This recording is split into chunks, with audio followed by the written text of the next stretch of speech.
ইসলামের সৌন্দর্য মাহাসিনে ইসলামের উপরে শিক্ষা যদি এখান থেকে আমার সন্তানেরা গ্রহণ করত, জিন্দেগিতে কোনোদিন আমার ছেলে হিন্দুদের কোনো সভ্যতা চয়েস করত না।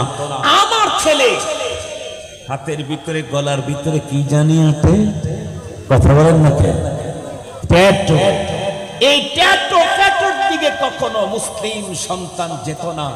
ইসলাম শরীয়ত স্পষ্ট নিষেধাজ্ঞা দিয়েছেন, যারা এগুলি করবে তাদের মেহমানদারি হবে জাহান্নামে।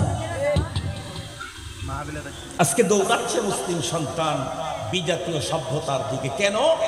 আমি যে সন্তানদেরকে ছোটবেলায় ইসলামের সৌন্দর্য শিখাই নাই, আমি যে ওই ছোটবেলায় বাল্যকালে ইসলামের সৌন্দর্য শিখাই নাই, তাই তো অন্যদের নোংরামি নগ্নতাকে সৌন্দর্য মনে করেছে।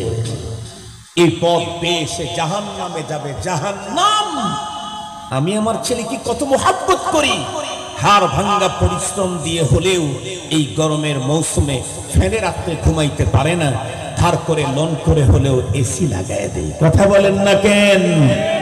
শুধুই সন্তানের মায়ায় গরমে কষ্ট করবে আমি সইতে পারি না, লোন করে এসি লাগাইলাম, অথচ আমার সন্তানের অন্তরে বিজাতীয় সংস্কৃতির প্রীতির কারণে সন্তান জাহান্নামের আগুনে জ্বলতেই থাকবে। সেখান থেকে মুক্ত করবার জন্য ছোটবেলায় তাকে ইসলামের সৌন্দর্যতা শিক্ষা দিলাম না। শুধুই সন্তানই আগুনে পড়বে না, আমাকেও আগুনে নিয়ে যাবে। এই কারণে বলুন, মাদ্রাসাটা এখানে হওয়া প্রয়োজন কিনা? আপনাদের কাছ থেকে ম্যান্ডেট নিতে চাই। একটু হাত উঁচু করে দেখেন তো, আওয়াজ তো বোঝা যায় না কে করছে। এখানে দ্বীনি মাদ্রাসা হওয়া প্রয়োজন কিনা? হাত নামাইলেন, এই আধা মিনিটই রাখতে পারলেন না। এখানে মাদ্রাসা হওয়া প্রয়োজন আমরা মনে করি। দুনিয়ার যত আলেমদেরকে জিজ্ঞেস করবেন, তারা মনে করবেন মাদ্রাসা কি ইহাবি আর ওহাবি হয় নাকি?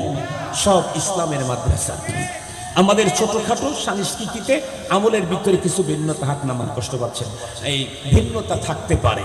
কেউ হয়তো মিলাদ শরীফ পড়ে এমন ভাবে, কেউ এমন ভাবে, কেউ এমন ভাবে, ছোটখাটো ভিন্নতা থাকতে পারে।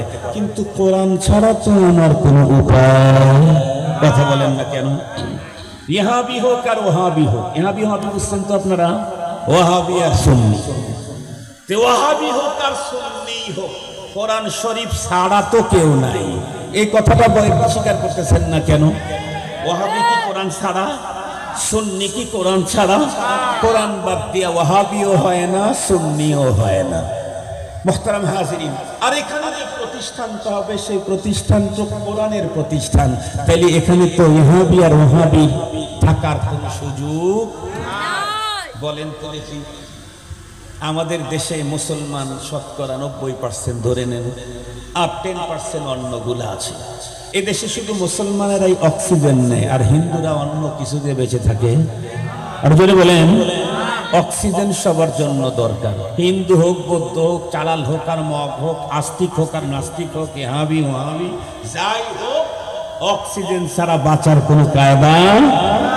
মুসলমান যেই গ্রুপেরই হোক না কেন, কোরআন ছাড়া মুসলমান হওয়ার কোনো সুযোগ নাই। সেই কোরআনের মাদ্রাসা এখানে হবে।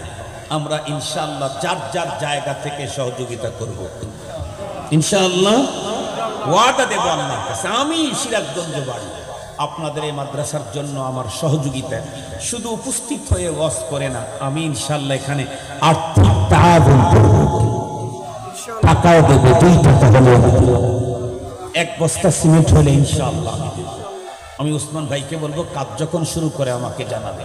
আপনাদের সাথে আমিও শামিল থাকবো, আপনারা থাকবেন তো ইনশাআল্লাহ। জায়গাটা অনেক আগেই ওসমান ভাইয়ের আম্মা দিয়েছেন। জায়গায় মাদ্রাসার ঘর উঠানো যাচ্ছে না, একটু রাস্তা দরকার, ছেলেরা যা আসা যাওয়া করবে, একটু রাস্তা দরকার। তো ওনারা ঘর করার জন্য জায়গা দিলেন। আমরা একটু সবাই সম্মিলিতভাবে, ছেলেরা আসবে, কোরআনের পাখিরা যাতায়াত করবে, উলামায়ে কেরাম যাতায়াত করবে, নায়েবে নবীগণ এখানে যাতায়াত করবেন, তাদের জন্য একটু পথ চলার জায়গা করে দেওয়া যায় না, রাস্তা করে দেওয়া যায় না ইনশাআল্লাহ। আমরা প্রত্যেকে যার জায়গা আছে উনি আল্লাহ পাকের কাছে বলবে, ইয়া আল্লাহ আমার তো জায়গা আছে, তুমি আমার দিল তৈরি করে দাও, কোরআনের পাখি আমার জায়গার উপর দিয়ে যেন হাঁটে। যাদের জায়গা নাই তারা ওই জায়গা যদি কিনতে হয় তাহলে সহযোগিতার জন্য আপনি কিছু দিবেন যতটুকু আপনি পারেন।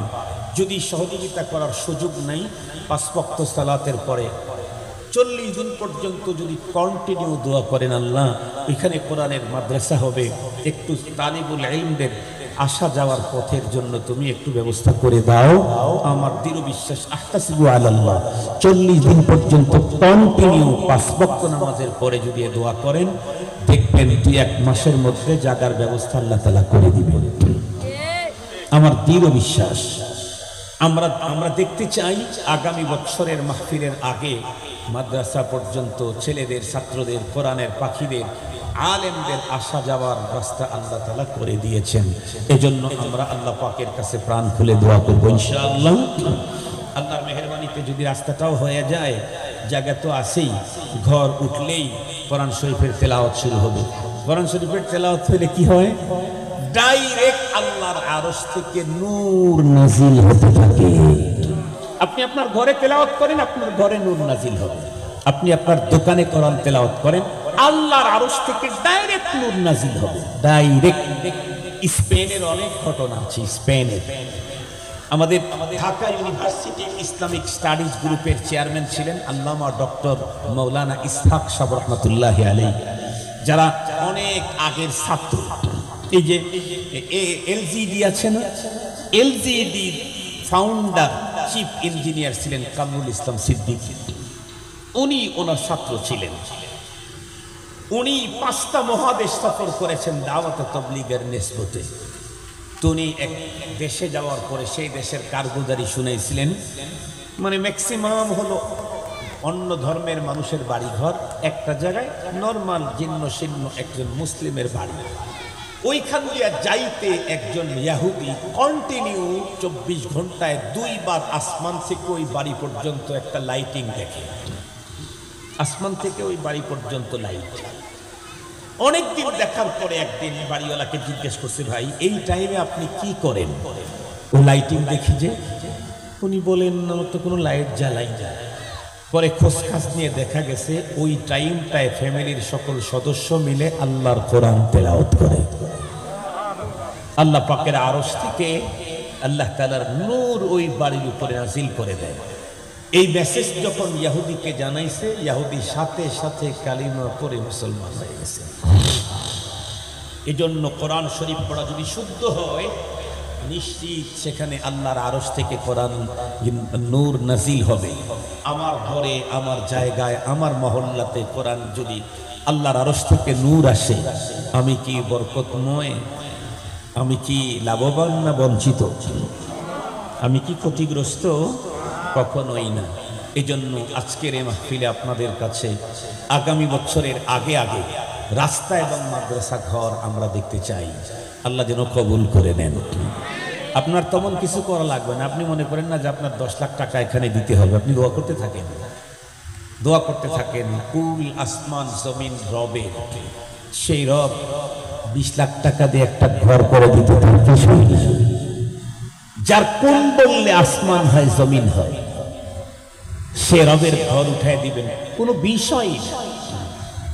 এই জন্য আমরা দোয়া করবো তো ইনশাআল্লাহ, চেষ্টা করবো তো ইনশাআল্লাহ। আল্লাহ আমাদেরকে তৌফিক দান করুক। আলহামদুলিল্লাহি রাব্বিল আলামিন।